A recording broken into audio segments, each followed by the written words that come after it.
Now, you all heard the famous rule that you should never drop a handle on a standard scraper when in use, but there are a few situations where you actually can do that, and let me explain a little bit better.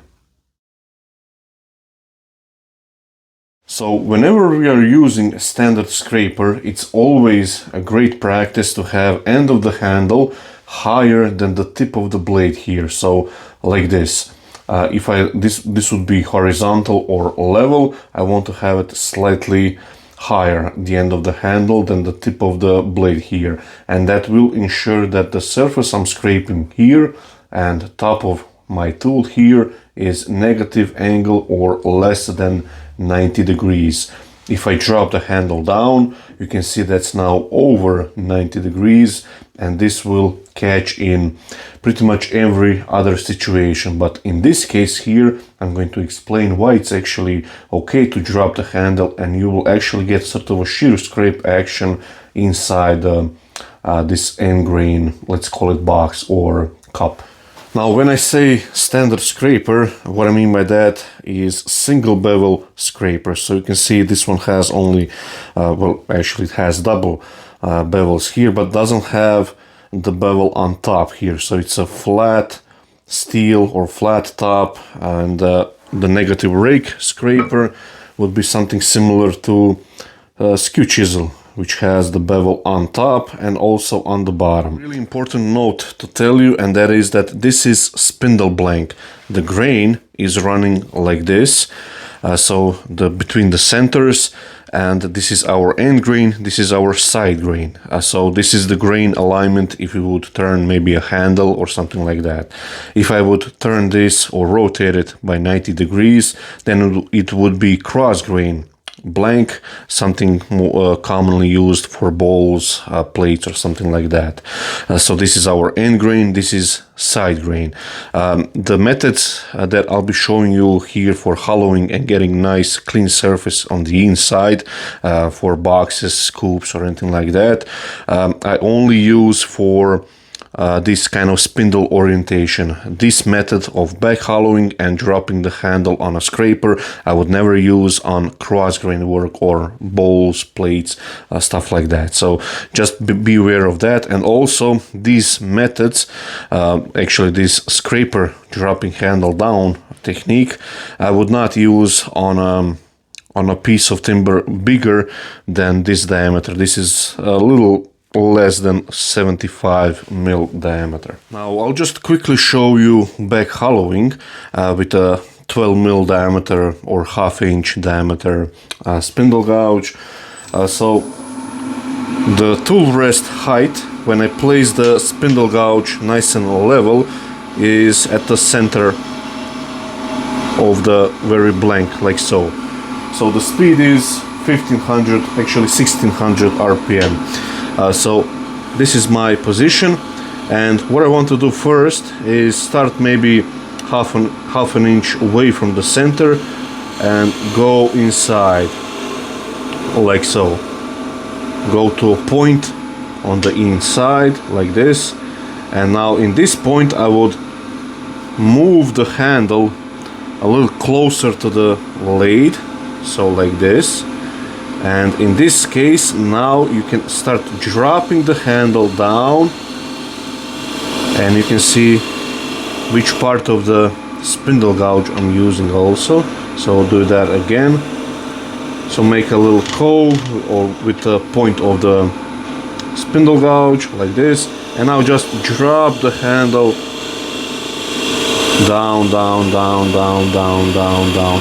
Now if you're getting here at the very opening, then it will start to jatter or jump around because there is no bevel support in this area here. So with dropping the handle down, I'm always having this sort of a bevel contact, and that ensures me that I have nice stable tool but also nice clean surface. Now this method I use mostly for going nice and quickly inside of a box, any kind of a end grain hollowing. So I'll show you this method also a little further out, but usually goes really fast.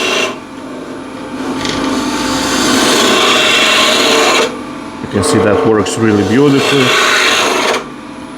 and you will at some point rest your spindle gouge at the opening here. So if this is uneven, your spindle gouge will vibrate. So you want to rotate spindle gouge and just screw this up a little bit. So now it's much more smoother. So again, I start with the handle level, find the center, go inside. The flute is facing around 2:30 o'clock. And in this case now I can start dropping the handle down, going all the way out, and you can see get lovely shavings, and I can hollow this out quite fast.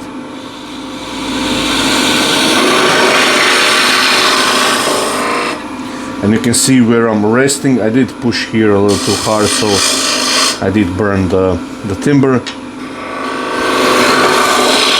So that's really nice way, for me at least, and fast, efficient way to hollow out something like this end grain here. So I want to open this up a little bit, so somewhere around maybe here.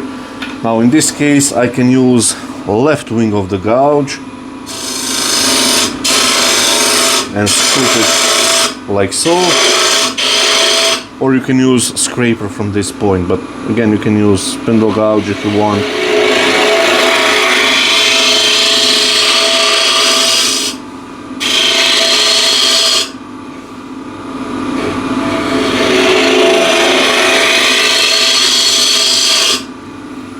Now this is 1 inch or 25 mil wide scraper, 10 mil thick or 3/8 of an inch. So this has this sort of asymmetric French curve profile. Again, this is standard scraper. It's not double, not double negative rake scraper. So I want to have the tool rest high enough with the tool that at the very center of the blank inside I have this negative angle. Again, the handle end is higher than the tip of the scraper. Now as I'm moving away, I can start to get the handle more level, and in this area here, going towards the side grain here, I can start dropping the handle down in this position and shear scrape the side grain of this sort of couplets, let's call it like that. And now you have to be aware as well of corners on your scraper. So something like this, for instance, can be really easy.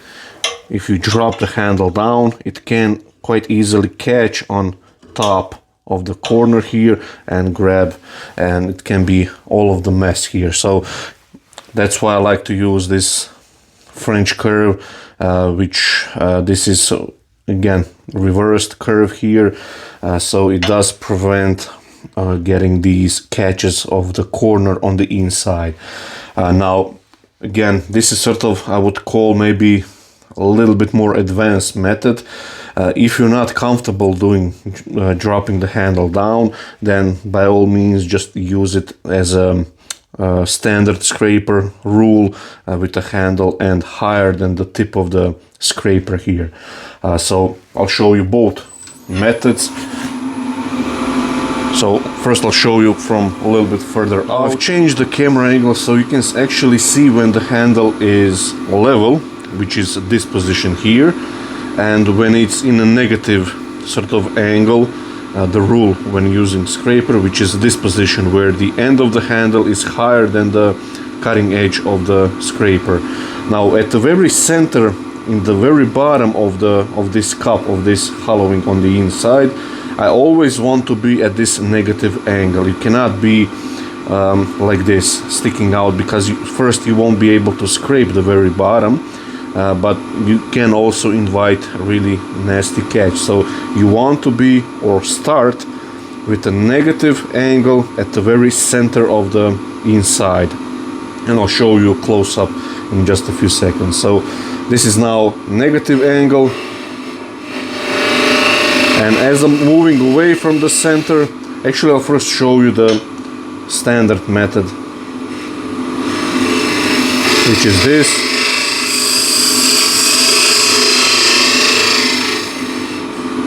So you can see the handle is always, end of the handle is always higher than the cutting edge of the scraper. Now that's pretty decent surface. You can see that's pretty good. And again, I'll show you the close-ups, but I want to now show you. Now again, I want to show you now that with the camera still further out like this, dropping the handle down, and hopefully you'll see that movement. And a little later, in a few minutes, I'll explain you why on this piece I can get away with that. So at the very center, again, I'm at a negative angle, and as I'm moving away from the center, I can start dropping the handle down, down, down, down, down, down, down, and I finish up. I hope you can see where the handle is all the way down and where the scraper is sticking up. So I can go from the rim to the inside as well.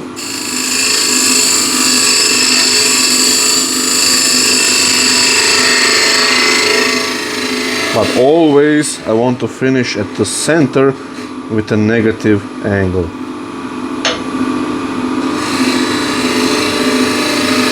Show you that again. Now let me show you why this can be done. Now I did have to zoom in just because if I place the phone that close to show you the inside, then I won't be able to move with the scraper. But I think you should be able to see the little bit difference in surface quality as well. So by dropping the handle down on end grain, again I emphasize on this, so this is end grain hollowing. I would never drop a handle on cross grain work, so on a bowl or something like that. So only on this sort of up to 3 inches piece. So hopefully you can see the inside is actually quite cleaner than the previous method. And the reason why I can get away with this, just put the tool rest back. So again, I just want to show you that at the very center on the inside, I'll try to mark that, maybe you'll be able to see it a little bit better. So at the very center, again, the scraper is tilting down, and as I'm moving away from the very bottom, I can start dropping the handle down, down, down, down, down, down, down, down, and moving out at the same time and get away without a catch. Now, why is that a reason? If you watch my mentors, and if you don't watch Richard Raffan, you should be watching his channel, his videos. He also mentioned this numerous times. Whenever you are scraping with your standard scraper, you always want to be in that negative 90 degree from your top of the tool to the wood you are scraping. So in this case, on this smaller diameter piece, you can see here, if I drop the handle way down and position it here where I would shear scrape the rim here, I hope you will be able to see this, that top of the tool and the very surface I'm scraping up here, this is way less than 90 degrees. So it will have to be something like this, rolled over to have a catch, and that will be over 90 degrees. But if I keep the scraper nice and flat on the tool rest and just drop the handle down, again, hopefully you can see here that top of the scraper and surface I'm scraping on the inside is less, way less than 90 degrees. Same happens as I'm moving away from the center. each of this point on the inside is way less than 90 degrees. Now again, if I drop the tool rest way down, something like this, and now I'm pointing up at the very center of the inside, it will be a catch. And if I drop the handle down here at this position, now this angle, top of the scraper and here, it's getting quite close to 90 degrees, but I will have a catch at the point as I will go inside of this hollowing cup, whatever we want to call it. At this point here at the very center, I'll have quite a bad catch because the top of the tool and the surface I'm scraping on the inside is over 90 degrees, and I'm not pointing down, I'm actually pointing the scraper up into that end grain. And if you ever heard that you don't want to stick standard scraper into end grain, this is the reason why. So on the very pure end grain, which is the very bottom of our hollowing here, you want to have tool rest high enough that at the very center, which is white dot in the middle, I want to have negative angle, so the handle end is higher than the tip of the scraper. Hope that makes sense. I'll show you again method of just holding the scraper at a negative angle. Again, nothing wrong with that. If you don't feel comfortable dropping the handle, in this case, in this particular case, I have to again point that out. I would never use again dropping the handle down on a cross grain work like ball. So again, if you're not comfortable doing this, you can always use negative rake scraper, but you can see if I follow simple rules, so this is having the top of the tool pitching down, so the end of the handle is higher than the tip of the scraper. I'm at a negative angle and the standard scraper will work beautifully. And if you want to get a little bit cleaner surface, just go, don't push too hard, just let the burr do its job. You'll have, especially when hollowing out end grain, you'll have a lot of fine dust, and that's okay. You will be able to start to sand this surface. You can see it's not really bad, it's quite good actually. This is pear, by the way, and you can start sanding this with 180 grit without any issues at all. Usually on end grain hollowing like this, I would always start with 180 or 120 grit. And just to show you one more time, dropping down method. So at the center again, you can see the scraper is tilted down. As I'm moving away, I start to leveling the handle and start to drop it down.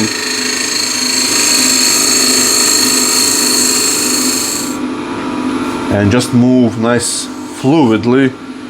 So you have to at the same time dropping the handle down, but also moving the scraper out. And you can see that's again really nice surface. So hopefully this angle will show you a little bit better as well how the handle is moving. So I'll keep it at the negative angle first, and I'll sort of be out of your way. I would not usually hold the tool like this, so I would always hold it here near the ferrule and then drop my body as I'm moving away from the inside. But first I'll show you the standard method.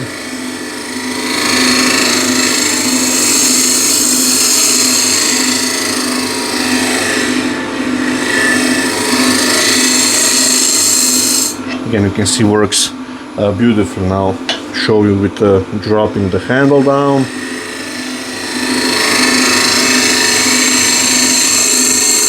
And again, there is no fighting here, there is no force involved.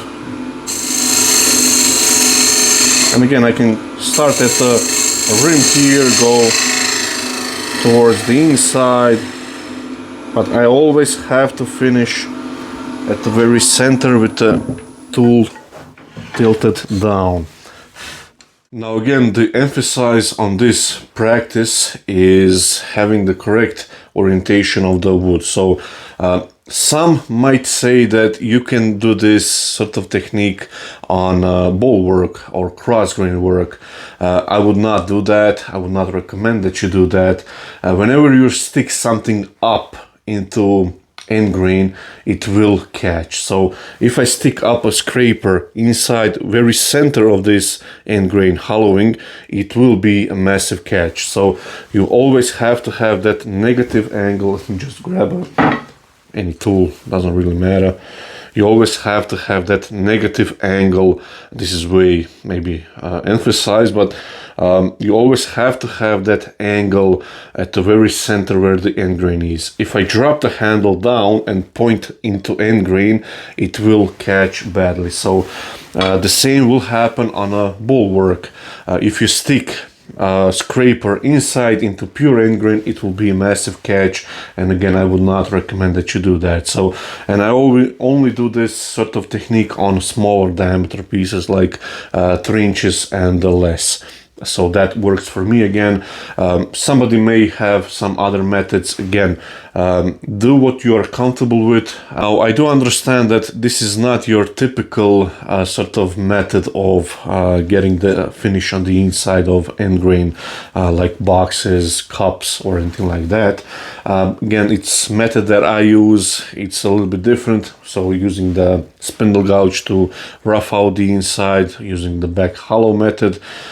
Then I use scraper to smooth everything on the inside, and I feel that I have much better control when using scraper on the inside to take sort of increments of timber away, getting that perfect shape on the inside. So again, works for me. And just again, it's really important to emphasize that I only do this on 3 inches or 75 mil diameter pieces or smaller. End grain hollowing, so this is spindle work.